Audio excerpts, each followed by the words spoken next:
Undermining federalism, eroding states autonomy. अब इसके अंदर बात करी गई है सेंटर के अप्रोच की, कि किस तरीके से सेंटर का अप्रोच जो है स्टेट की ऑटोनॉमी को खत्म कर रहा है, जो हमारा फेडरलिज्म है, संघवाद है, उसके खिलाफ जा रहा है। तो यहां बात शुरू होती है नीति आयोग के आने से और हमारी एनडीए गवर्नमेंट आने से।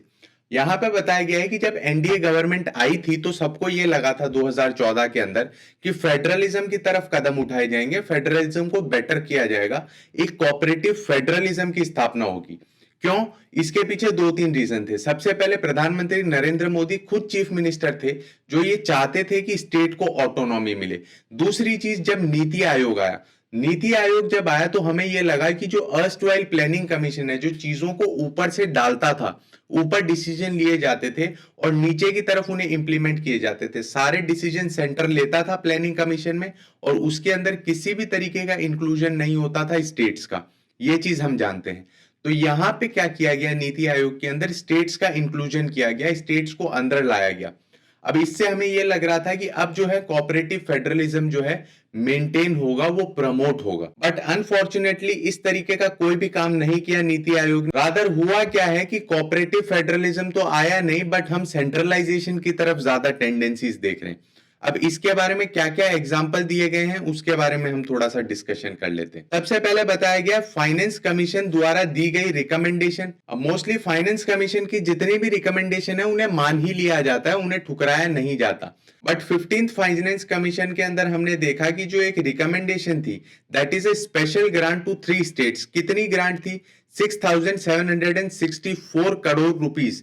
इसको जो है इसको हटा दिया गया। ये किसके लिए किया गया था? ये इस चीज के लिए इंश्योर किया गया था कि जो 2020-21 में टैक्स डिवोल्यूशन है वो सेम रहे जितना उन्हें 2019-20 में मिला था। बट ये रिकमेंडेशन नहीं मानी गई। इसी के साथ साथ एक न्यूट्रिशन के रिगार्डिंग रिकमेंडेशन थी जिसके अंदर बताया गया कि 7,735 करोड़ जो है वो इस पे खर्च किए जाएं, वो भी नहीं माने गए।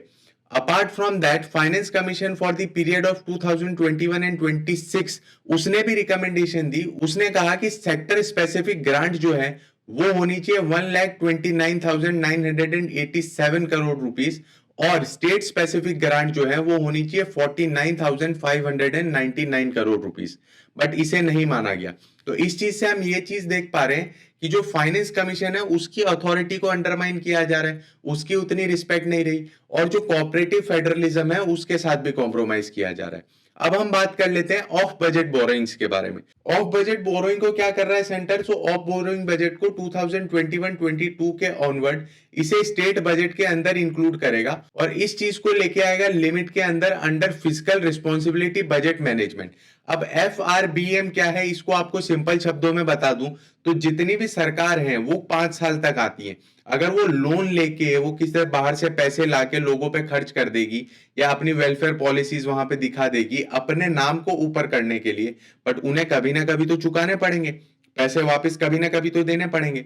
इसलिए physical responsibility and budget management act आया जिसके थ्रू हम ये चीज देखते हैं कि कहीं बहुत ज्यादा लोन तो नहीं लिया जा रहा, कहीं इतना लोन तो नहीं लिया जा रहा कि हम रिकवरी नहीं कर पाएंगे। तो इन सारी चीजों के बारे में हमें ध्यान देना है। गवर्नमेंट ऑफ इंडिया के ऊपर जब इस तरीके के सवाल उठे तो उन्होंने कहा ये जो भी काम हम कर रहे हैं ये किसकी रिकमेंडेशन से कर रहे हैं? ये रिकमेंडेशन है फाइनेंस कमीशन की। बट फाइनेंस कमीशन ने किसी भी तरीके से ऐसी कोई रिकमेंडेशन नहीं दी। फाइनेंस कमीशन ने रादर ये कहा कि FRBM एक्ट को जो है अमेंड किया जा सकता है, उसमें चेंजेस किए जा सकते हैं। जिस तरीके की अनसर्टेनिटी फिलहाल चल रही है उसके ऊपर एक इंटर गवर्नमेंटल कमिटी आप बैठा सकते हैं, बट वैसा तो कुछ अभी तक हुआ नहीं। अब जब हम बात करते हैं ऑफ बजट बोरोइंग्स की तो स्टेट जो यूज करता है वो यूज करता है किसके लिए? कैपिटल इन्वेस्टमेंट के लिए, जिससे हम आगे जाके पैसे कमाएंगे, हम रिसोर्स डेवलप करेंगे। बट सेंटर ने जितने भी ऑफ बजट बोरोइंग्स किए वो किसके लिए किए? अपने रेवेन्यू एक्सपेंडिचर के लिए, जो उनका नॉर्मल खर्च है उसके लिए, कि वो खर्च हो गए, अब उससे किसी भी तरीके का हमें रेवेन्यू नहीं मिलेगा। ये चीज हमने देखी थी controller and auditor general of India report on compliance of FRBM Act 2017-18 and 2018-19। इन्होंने पॉइंट आउट किया कि 8 इंस्टेंसेस ऐसे बने हैं जब रेवेन्यू एक्सपेंडिचर को फाइनेंस किया गया किससे? एक्स्ट्रा बजटरी रिसोर्स से, जिसको हम बोलते हैं EBR, मतलब बजट के अंदर दी गई चीजों के अलावा हमने बाहर से पैसा उठाया और इससे जो है हमने उस चीज को मीट किया। तो वो अमाउंट रहा 81,282 करोड़ रुपीज इन 2017 एंड 18। और जब हम बात करते हैं 2018-19 की, तो वो अमाउंट था 1,58,107 करोड़। तो ये बहुत ही बड़ा अमाउंट है। जब वो खुद कर रहा है सेंटर इस तरीके की चीज, तो उसे स्टेट को मना बोलने का अधिकार कहां से आता है? वो क्यों उसे मना बोल रही है, ये चीज भी सोचने वाली। अब बात कर लेते हैं सेस और सरचार्जेस की। सेस और सरचार्जेस टैक्स के ऊपर टैक्स लगाए जाते हैं, जो कि एक स्पेसिफिक पर्पस के लिए लगाए जाते हैं, जैसे कि स्वच्छ भारत सेस। अब इससे जितना भी पैसा आएगा उसे यूज किया जाएगा स्वच्छ भारत के लिए। स्वच्छ भारत के लिए उस चीज का जो है इस्तेमाल किया जाएगा। यहां पे बताया गया है कि एनडीए गवर्नमेंट जो है बहुत ज्यादा सेस और सरचार्ज लगा रही है, क्योंकि ये मैंडेटेड नहीं है कॉन्स्टिट्यूशन द्वारा कि उसे शेयर किया जाए किसके साथ? स्टेट्स के साथ। तो यहाँ पे क्या है, डायरेक्टली अपना बेनिफिट, जितना भी सेस और सरचार्जेस से पैसा आएगा उसे हम अपने पास रखेंगे।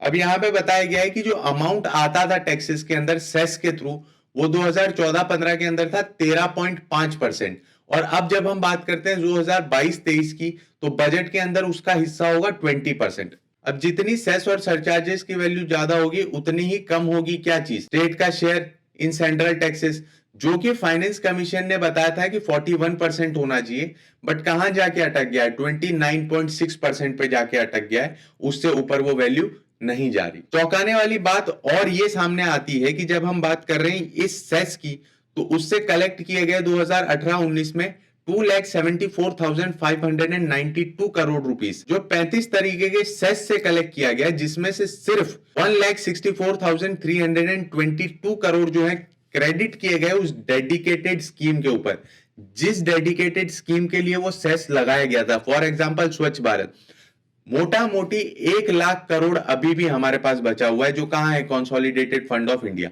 इसके लिए तो सेस लगाए नहीं गए थे, इसके लिए तो सरचार्जेस लगाए नहीं गए थे। तो इस चीज पे ध्यान देना है। अब हम देख पा रहे हैं कि अम्ब्रेला स्कीम्स बनाई जा रही है। जितनी भी सेंट्रल स्पॉन्सर्ड स्कीम थी, उन्हें जो है कम किया जा रहा है और उन्हें एक अम्ब्रेला स्कीम के अंदर लेके आया जा रहा है। 2015 के अंदर हमने देखा कि सेंटर ने जो है कुछ स्कीम्स के अंदर स्टेट का शेयर बढ़ा दिया है, जो कि क्या है? प्रॉब्लमेटिक है। क्यों? क्योंकि इससे बर्डन गिर रहा है। और जो मेजॉरिटी सीएसएस है, सेंट्रली स्पॉन्सर्ड स्कीम, वो किसके ऊपर है? स्टेट लिस्ट के ऊपर है। तो यहां स्टेट अपनी ऑटोनॉमी खोता जा रहा है। स्टेट जो है अपनी ऑटोनॉमी यहां पे देता जा रहा है सेंटर को। बहुत ही इंपॉर्टेंट एग्जांपल अगर हम डिस्कस कर लें, तो हम बात कर लेते हैं फार्म लॉज के बारे में। जो 3 फार्म लॉज आए थे, अब वो बेसिकली रिलेटेड किससे हैं? रिलेटेड है वो एग्रीकल्चर से। और एग्रीकल्चर कौन सी लिस्ट में आता है? 7 शेड्यूल में 3 लिस्ट दी गई है, union list, state list and concurrent list. तो वो आता है स्टेट लिस्ट के अंदर, बट उसे कौन सी एंट्री में बनाया गया? उसे एंट्री 33 ऑफ कॉन्करेंट लिस्ट में बनाया गया, जो किसके रिलेटेड है? Trade and commerce, production, supply, distribution of food stuff, including edible oils and oils.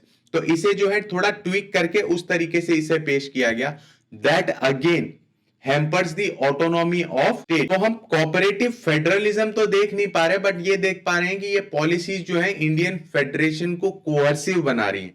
तो इस पे कुछ कदम उठाया जाना चाहिए और इस पे थोड़ा काम किया जाना चाहिए। A call to action to avoid climate catastrophe. किस चीज के बारे में बात करी गई है इसके अंदर? तो इसके अंदर बात करी गई है क्लाइमेट चेंज की।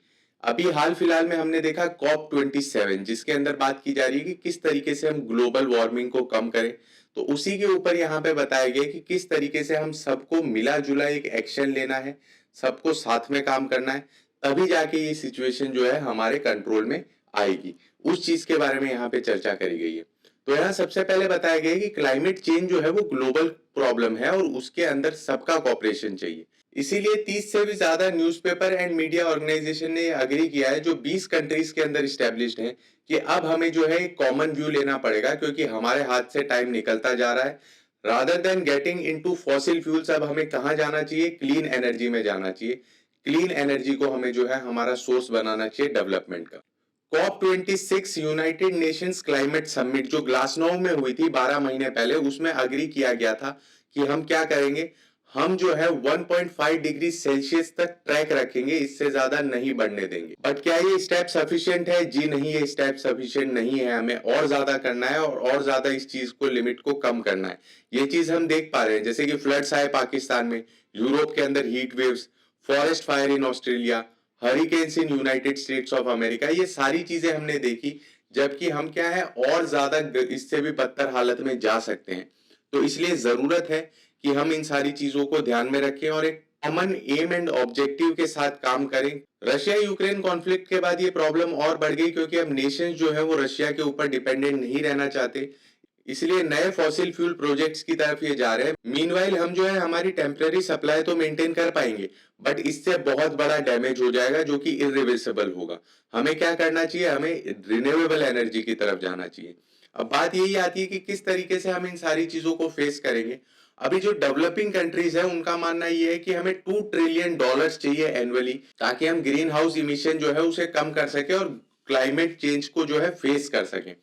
अब इतने पैसे देगा कौन, डेवलपिंग कंट्रीज के पास तो इतने पैसे नहीं है, तो इतने पैसे देंगी रिच कंट्रीज। अब आप सोच रहे होंगे कि ये तो मांगने वाली बात हो गई, इसको किसी भी तरीके से भीख या एड या फिर किसी भी तरीके की सहायता ना समझे, क्योंकि ये एक प्रिंसिपल है, पॉल्यूटर पेस। जो पॉल्यूट करेगा वो पे करेगा, सिंपल सा प्रिंसिपल है। ये जो डेवलपिंग कंट्रीज है इन्होंने इतना ग्रीन हाउस इमिशन नहीं किया। ग्रीन हाउस इमिशन किसने किया है, रिच कंट्रीज ने किया है। रिच कंट्रीज के अंदर हम देख लीजिए एक बंदा है 8 इंसान में से, बट स्टिल जो हाफ है उतना ग्रीन हाउस इमिशन किसने किया है, रिच कंट्रीज ने किया है। उन्हें जो है हेल्प करनी पड़ेगी। एटलीस्ट उन्होंने जो प्रॉमिस किया था 2020 में कि वो $100 बिलियन देंगे, उस चीज को फुलफिल करना चाहिए, क्योंकि इसके अलावा हम क्लाइमेट चेंज की प्रॉब्लम को फेस कर पाए ये लग नहीं रहा है। पुअर कंट्रीज के ऊपर ऑलरेडी इतना सारा डेट है और इस चीज का ध्यान दिया जाना चाहिए कि अगर उन्हें किसी तरीके का सपोर्ट प्रोवाइड किया जा रहा है और नेचुरल डिजास्टर आ जाता है, क्लाइमेट रिलेटेड डिजास्टर आ जाता है, तो उनका जो लोन है वो माफ किया जाए। जरूरी नहीं है कि इसके लिए हम डायरेक्टली ग्लोबल कॉपरेशन का वेट करें, हम कंट्रीज में इंप्लीमेंट कर सकते हैं, रीजनल लेवल पे इंप्लीमेंट कर सकते हैं। अब ये सिंपली वैसा ही एक सीन है जैसा हमने मून पे जाने के लिए किया था। जब हमें चांद पे पहुंचना था तो पूरी ह्यूमैनिटी ने सारे रिसोर्सेज लगा दिए कि जिस भी तरीके से हो जाए हमें तो चांद पे पहुंचना ही पहुंचना है। बस वैसा ही यहाँ पे एम एंड ऑब्जेक्टिव चाहिए और वैसे ही एफर्ट्स चाहिए जैसे हमने चांद पे पहुंचने के लिए लगाए थे, कि पूर्ण रूप से जितने भी आपके पास रिसोर्सेज है सारे इसके अंदर डाल दीजिए, सारे इस चीज पे डाल दीजिए कि किस तरीके से क्लाइमेट को जो है प्रिवेंट किया जा सके। अब इजिप्ट के अंदर हो रहे COP27 के अंदर मेन चीज हमें ये ध्यान देनी है कि जो यूक्रेन और रशिया का कॉन्फ्लिक्ट है वो किसी भी तरीके से इसके बीच में ना आए। हमारी फिलहाल अर्जेंसी और फिलहाल जो प्राइम इंपॉर्टेंस है वो है क्लाइमेट चेंज। अभी क्लाइमेट चेंज में हो रही जितनी भी घटनाएं है ना, उसमें एक चीज ये है कि जब भी कोई प्रॉब्लम आ जाती है तो हम सबसे कम इंपॉर्टेंस देते हैं क्लाइमेट चेंज को, कोई भी तरीके की उसके ऊपर बात नहीं करते, कोई भी तरीके का उसके ऊपर डिस्कशन नहीं करते। तो ये सबसे गलत चीज है हमारी, इस चीज के ऊपर हमें ध्यान देना है और क्लाइमेट चेंज को उसे प्राइम ऑब्जेक्टिव की तरह लेना है। और COP27 में कोई भी और चीज, कोई भी और डिस्प्यूट इसे किसी भी तरीके से पाथ से ना हटाए, इस चीज का हमें ध्यान देना है।